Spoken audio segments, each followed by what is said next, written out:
Europe sold about 120,000 BEVs in January. That's a penetration of 12%.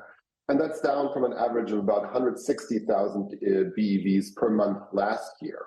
Affordability is definitely one. Remember, Germany scrapped its incentive scheme in mid-December quite hastily. There's been quite a few changes. And so I'd say a combination of lower incentives, lacking affordability up until now, but also just the market volatility, right? If you look at the past couple of months, October was very weak. November, December again was stronger.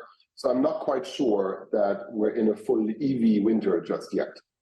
But what does this uncertainty that you're outlining there, Daniel, what does it mean for the car makers? Because let's say a year ago or so, everyone went all in, including the U.S. players, the German players. And now, just over the course of the last 6 months or so, we've seen this big pullback on part of the consumer.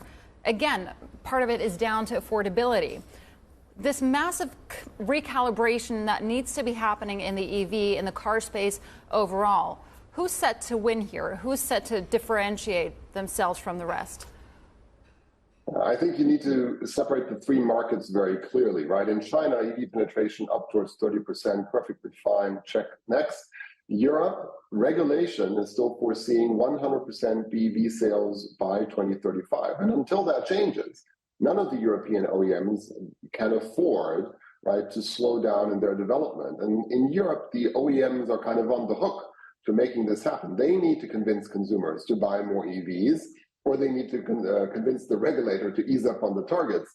But either way, until the regulator decides differently, this is happening.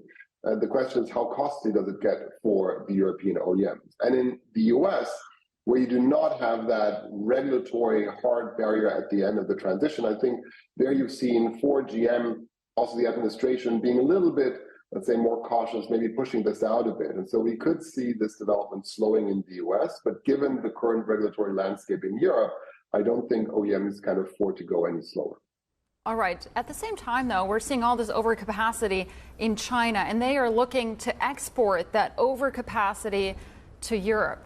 So the competitive landscape is getting even fiercer in Europe. Can you make money with EVs in Europe? That's a tough question.